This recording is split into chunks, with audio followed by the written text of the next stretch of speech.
Brother lads, welcome back to the Cossy Arsenal podcast. My name is Cossy. Welcome back to a brand new video. This is the latest Arsenal news and transfer news as well. Ricardo Calafiori to Arsenal is done. Everything has been agreed between Bologna, Basel and Arsenal. Paperworks have been finalized and now the player is flying for medicals that are going to happen in the USA rather than in London, and he's going to be joining up with the preseason team very soon after his medicals and signing his contract, which is expected to be in the next 24 hours, exclusively revealed by Fabrizio Romano. We are also going to be diving into the biggest stories of the day, as we have confirmed now that Victor Gyökeres is the #1 target to come in next after Edin Nketiah leaving. Edin Nketiah is very close to leaving Arsenal. Marseille are still pushing, and we have an offer for Reiss Nelson, as well as the talk on Federico Chiesa. Hit the like button, subscribe to the channel as well, and let's dive into this exclusive story on Victor Gyökeres. Now, as broken by Fabrizio and David Ornstein, I'll give credit to both of them because they've done a very good job on this one. And of course, the people now at Arsenal as well. Everything is now agreed for Ricardo Calafiori to join Arsenal, as per the sources I've just mentioned. The medical and signing of the contract is all that is left to sort out, which is expected this week. And Fabrizio says that should be happening in the next 48 hours. If everything goes to plan, the aim is for the Italian player to link up with Arsenal in the USA. So initially what would happen is that a player would come at Arsenal in London, do his medicals, sign his contracts, and then fly to the USA to have his, to start preseason. However, for Ricardo Calafiori, that is not the case. Ricardo Calafiori is flying directly from Italy to Los Angeles in the USA to have his medicals there, sign his contracts there, and then join up with the team. So what is important in this update is that now there is a total agreement between Arsenal and Bologna, and also paperwork has been finalized. That is done and dusted. But also importantly, we have that agreement between Basel and Bologna on how much it's going to be in terms of the sell-on clause. We were told that Roma also had something in there in terms of a sell-on percentage. So Roma, Bologna and Basel have finalized, and the player's been given green light to fly to the USA, do his medicals, and get his Arsenal career started. The only thing that can go wrong right now is Ricardo Calafiori failing his medicals. But if he doesn't fail his medical tests, Ricardo Calafiori is going to be an Arsenal player within the next 48 hours. And Mikel Arteta is expected to have him for the Manchester United game. Probably he might not play against Manchester United. I mean, it would be a little bit quick, wouldn't it? But Liverpool on the first day in Philadelphia, I expect that one. I expect him to either feature against Liverpool or at least come in as a substitute. For Manchester United this weekend, it's a little bit early. It's a little bit too soon for him. Today is Wednesday. Tomorrow we are taking on Bournemouth, remember, in the morning hours of the day. That is when you expect him to do his medicals and expect him to sign his deal. And then media duties probably Friday. I don't expect him to play against Manchester United. It will come too early for him. But on the first day of August, we will see Ricardo Calafiori somewhere around Arsenal, and we will be very ready. Now, today we've had a couple of big stories coming out as well, apart from the green light for the player to do medical, and now is flying to the USA.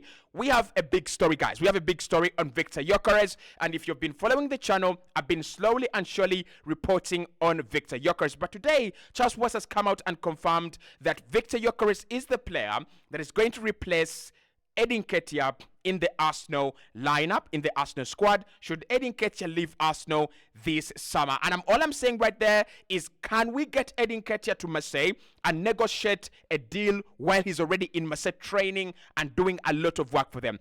Can we really start getting this deal, done already? Because I've said this before and I've said again, in what world do we have Victor Gyökeres replacing Edin Nketiah? It is a crazy summer, and Arsenal are really doing very interesting business. But one thing I want to say here with this deal of Victor Gyökeres is it is still very far away. It is not one of those deals that you're going to see happen next weekend or this weekend. It's a faraway deal. It involves Edin Ketia leaving first and foremost. And according to Charles West today, he says personal terms might not be a problem between Edin Ketia and Marseille, but the club to club agreement between the two clubs is certainly not anywhere close. We are not anywhere close to having these two clubs agreeing on a deal. Of course, we know that Marseille want an initial loan deal plus an obligation or option to buy, depending on what Arsenal think. I think Arsenal would want cash straight away. Arsenal are not really interested in giving Edin Ketia away for free for a whole year and then receiving the money later. They want to receive the money right now so they can reinvest in other areas. Now, I'm not really scared about this deal because I know Arsenal will receive offers for Edin Ketia. If we have already received good offers for ESR, who has not played in 2 years, by the way, if we have already received an offer for Reece Nelson, Arsenal shall and must and will receive offers for Edin Ketia. We don't need to panic. We don't need to, fall into the trap of Olympique Marseille. However, this is what I'm going to say. If Arsenal see it as a good deal and it's not going to block us from investing in Victor Gyökeres, I don't have a problem with him going on loan initially and then, we get our money next summer. I don't have a problem with that. So Victor Gyökeres, Arsenal are going to continue to watch him this weekend as Sporting Lisbon take on Atletico Bilbao. Most importantly, they're looking at two things here. They're looking at a player who's coming back from injury, but they're also looking at that delicate knee surgery. Personally, I think it was rushed a little bit, and Sporting did whatever they could to get that knee surgery done and then have him back on the pitch as quick as possible because they know it is a market opportunity. He is a market opportunity, and it's an opportunity for them to make some good money. So Arsenal looking at two things. One, can he still really score the goals, or was it a one-season wonder? That's number one. And secondly, I think that's already cleared because he scored a hat-trick against FC Firenze on his return. So there's no problem there. The goals are still there. They have actually not dried up. So the other second question that Arsenal are asking here is that, yes, you've had an injury and you've had a knee surgery, but was it done well? Are you comfortable? Are you okay? Can we invest money in that knee? And we assure that the kneecap is not going to blast and just explode. I think Arsenal are looking at that. So, with Sporting have a game this weekend against Bilbao. Arsenal will continue to watch the player, but he's definitely number one on the list. Of course, they have talks about Victor Osimhen from Di Marzio today. I just hate Di Marzio when he comes in to disrupt the window while it's going on now, a very good trajectory. But the good thing with Di Marzio is that he's come out and said the transfer market for strikers has barely begun. We are going to see a lot of movement on the striker market. We're going to see a lot of strikers, switching jerseys, switching destinations. We're going to see the likes of Gyökeres, Osimhen, Tony making moves. Of course, Brentford is saying we would love to sell because he wants to stay and run down his contract. We want to make some money. Sporting is saying anyone willing to trigger the release clause of the player, we are ready to listen. And so Napoli, they are also saying the same thing. So the striker market is going to be a little bit of a discussion in the next 2 or 3 weeks. And I can promise you, we will be here talking about which striker is going where and why are Arsenal really focusing on Victor Gyökeres.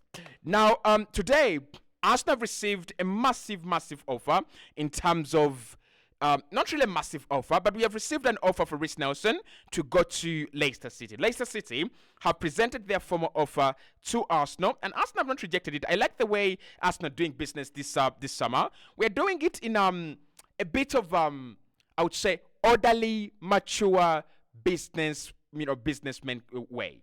We are not chasing offers. We are willing to listen to all the trash that clubs are saying because basically, apart from Fulham, no other club has given us real money for a player.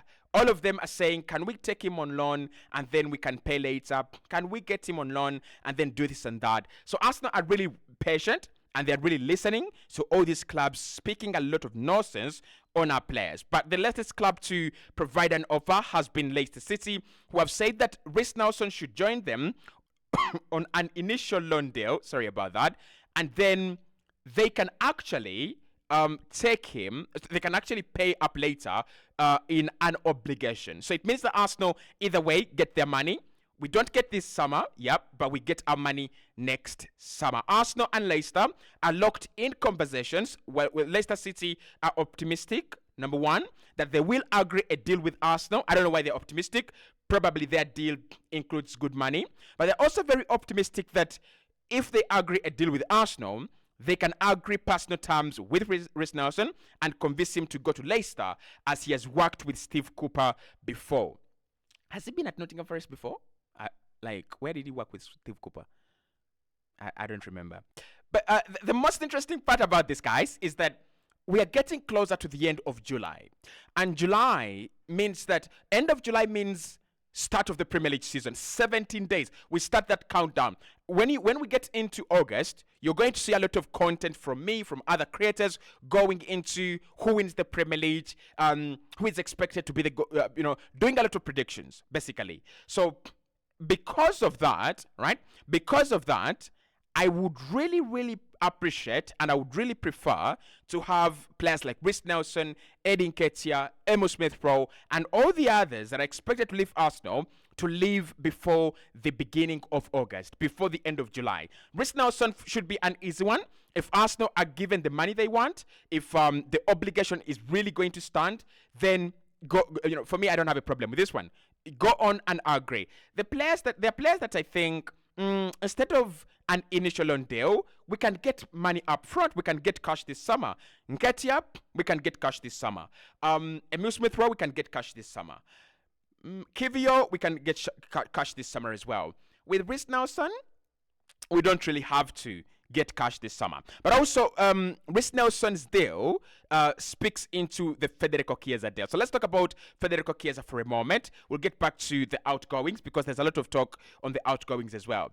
But today, talks have now, not really talks have started, but reports have told us that Arsenal are the only team to contact Juventus for Federico Chiesa. We are the only team to approach Juve for Federico Chiesa. There is a question there, right? And I think I was watching AFTV, Transfer Exclusive Daily, and they were saying, Robbie was basically saying that if Arsenal go in for Chiesa, would it be a good deal? Why are Juve really chasing him away? They have not even traveled with him for pre-season. The guy had a wedding, but they've told him you can go and find another club elsewhere.